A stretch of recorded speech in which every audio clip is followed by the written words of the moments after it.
Hello. This is a PowerPoint designed for parents and family members who are struggling with being shut in for weeks and maybe even months during the COVID-19 disaster. I hope it's helpful for you and for your family to deal with all that we all have to deal with, and so that our children can be protected and nourished in the meantime.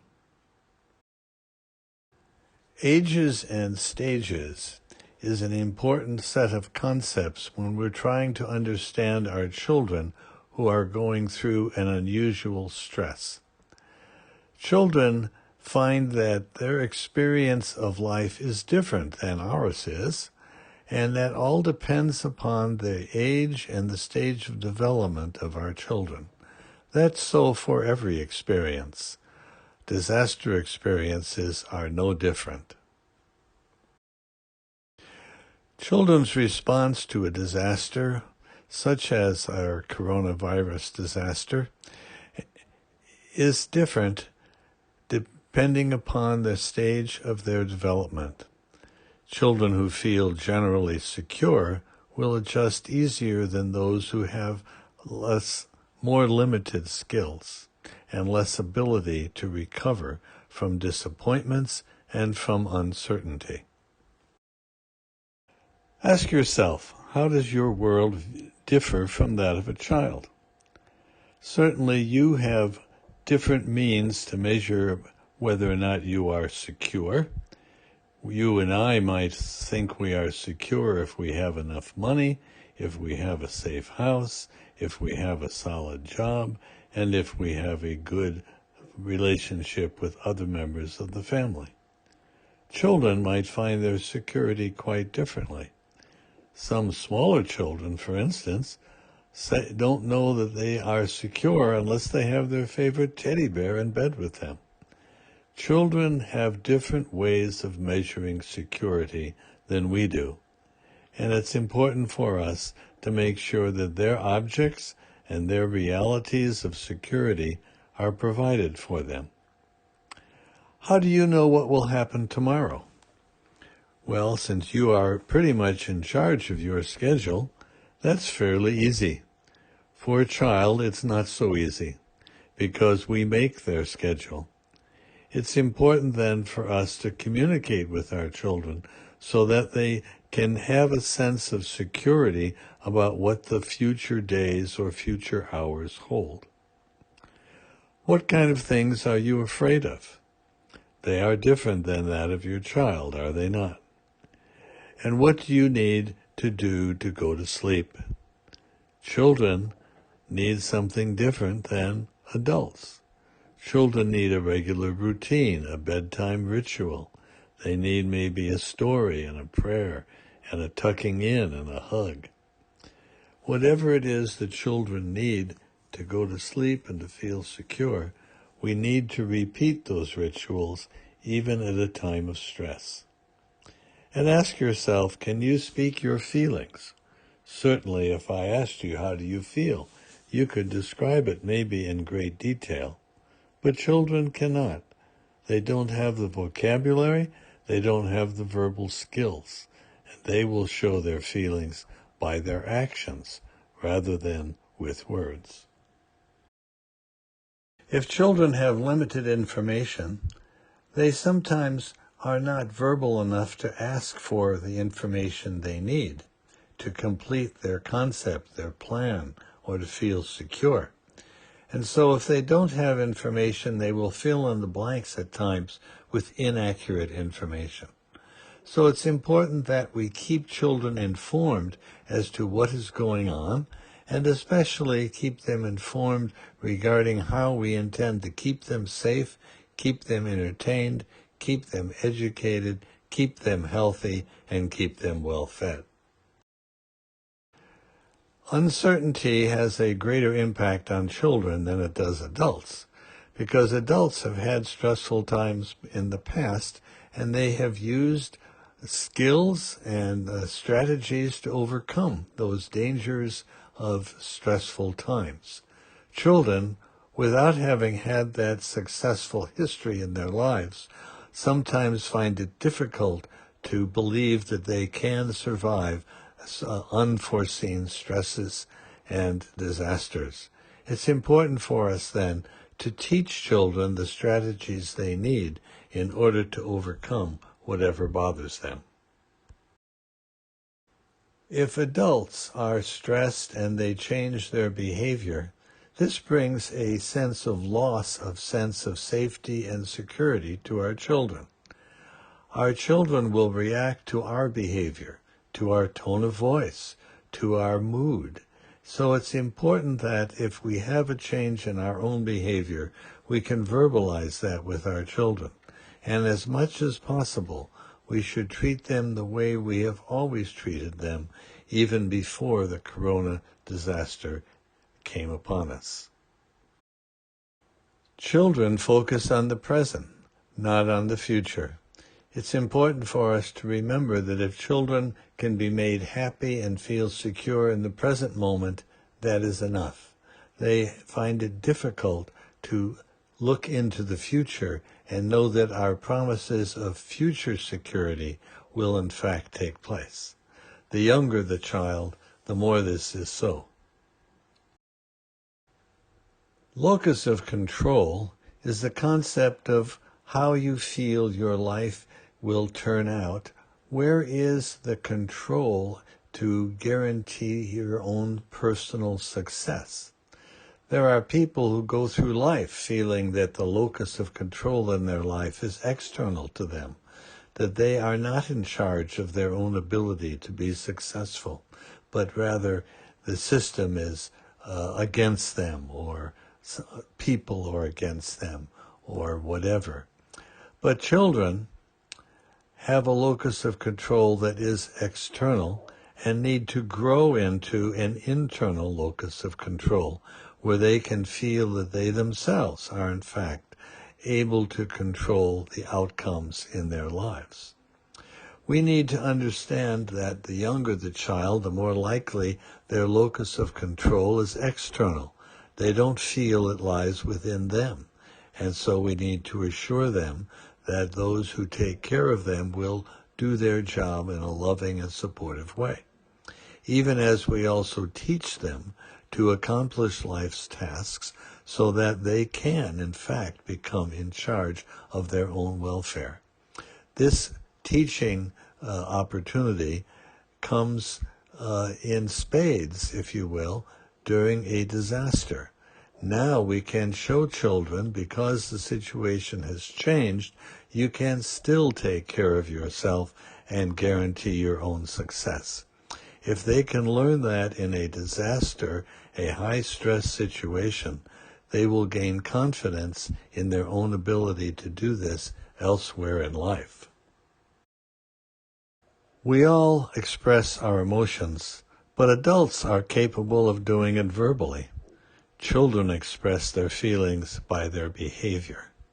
So we parents need to be patient with our children who may not be acting normally during a time of high stress in their life, and have the patience and the understanding to sit with our children and help them use their words to express how they feel. This is a chart of all of the various kinds of reactions children can have to stress. If you look at the feelings column, you see that all of these feelings, fear, being anxious, sad, or guilty, or feeling angry and irritable, those are normal feelings. And we should not be punishing children for having those feelings, but rather support our children in processing those feelings and working them through. In the thinking column in the middle, you will see that children are affected in ways that adults are also affected during a time of high stress. Children will have all of these thinking disorders, if you will, and these too are entirely normal. Under the behavior column, you will see a variety of behaviors that again are normal for children at a time of high stress.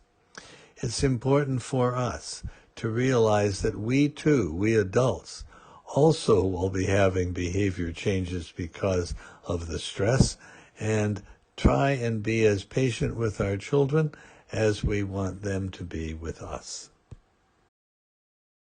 We talked before about how specific ages and stages of development will determine how children will react to high-stress events. This little chart gives us the first 2.5 years of development for children.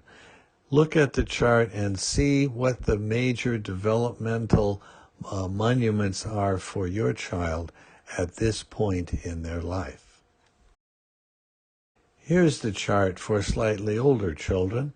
For the preteen years, the children can move from cooperative play and learning emotional regulation, for instance. This is a wonderful time to try to teach children this, even though they're confined to the home. By age 4, they prefer cooperative play, and they can learn how to play games, how to keep rules, and learn to deal with competition. These are important milestones of development that we can use our extra hours with our children to help them to develop. And ages 6 to 12, of course, children are in the period of mastery, learning new skills, playing sports, having high-voltage peer relationships. These are all things that we can support even while they are confined to the home. Teenagers are especially important because they are driven mainly by wanting to have relationships with their peers. That's difficult to do when you're in isolation, but I bet you've already found out that they know how to do Zoom and they know how to do Spotify and so forth. It's important that we limit exposure to the media for our children, including television coverage of the event. Too much media exposure on electronic screens is actually a contributor to depression during normal times as well as stressful times. So we parents ought to be limiting TV time and electronic game time, and especially limiting television time if it's the coverage of the event. Hearing the same data or more threatening data 8 or 10 times a day on the news doesn't really help us, and it doesn't help the children either. Rather, we want to try to facilitate the children in their return to routine activities. As much as possible, we should maintain a normal school schedule. Make sure the children get up at a normal time, just as if they went to school. Get dressed, eat breakfast, and sit down to their homeschool tasks. Their bedtime routine, in both the morning and the evening, should be as it is when they were going to school every day. As much as possible, we want to allow them to have normal play activities. We should try to maintain at home normal meal times and serve them as much as possible familiar foods. We can facilitate their connection with friends, but the more we can normalize their life, the more they will realize that the current stress and the current crisis will not be something they cannot overcome. Of all the things that normalize life for children, school's at the top of the list. Why school? Obviously, so that they can maintain academic progress. We really do not want our children to fall behind where they need to be when they return to school in September or whenever that might be. School also restores routine to children. Routine is what makes children feel comfortable. Remember, children cannot project into the future what is going to happen very easily. But if they know there's going to be school every day, even if it's homeschool, they will have a sense of what the future holds. When children are in school, they are reconnecting with their support system. if they are having video conferences with their teacher, or if at the upper grades they are connecting with classmates to work on projects together. This is very supportive, for this is what children are supposed to be doing in our culture, and as long as we can facilitate that, they again will feel secure. School increases the sense of mastery for children.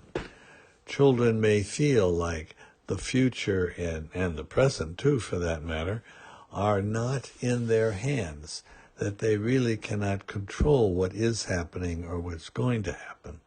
But if we can help them succeed at their school tasks, they will have a sense of mastery, and that will flow over into other areas of their life as they face this crisis.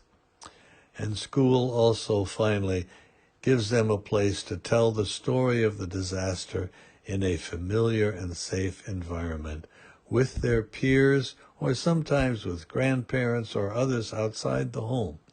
And if they can share that and find support, then they will get along better. Parents and other caregivers need to remember that this is a marathon for probably several months. This is not a 50-yard dash. Try to pace yourself with your interactions with your children. Try to plan ahead so that you can stretch out the homeschool situation for the rest of the school year. Try to plan enough events far enough ahead of time so that you don't feel stressed in trying to produce something on a daily basis. We are in a marathon, but I'm always amazed when I watch films or news clips of the marathon. There are people who run them very, very quickly, and there are people who come in 3 hours later, but they all finish. So don't feel like you have to be at the top of the list, top of the pack. Allow yourself to work at a comfortable pace and pace yourself along the way. It's important for all of us on a daily basis to give ourselves a reward. Don't feel so task-oriented that life isn't fun anymore. It's exceedingly important that we all, parents and caregivers alike, reward ourselves at some point in the day doing something that is fun. If we don't, we will soon feel that we are a failure, and we will feel like this is a much longer and more burdensome task than it really is. Make it an adventure. Every change in life brings us a new opportunity to grow and to learn. If we approach this period of confinement and change in our family life with a sense of excitement, a sense that we are going to learn something, a sense that the experiences will all be new. If we see it as that kind of an adventure, we will all come out in a better place. God bless you all and your families.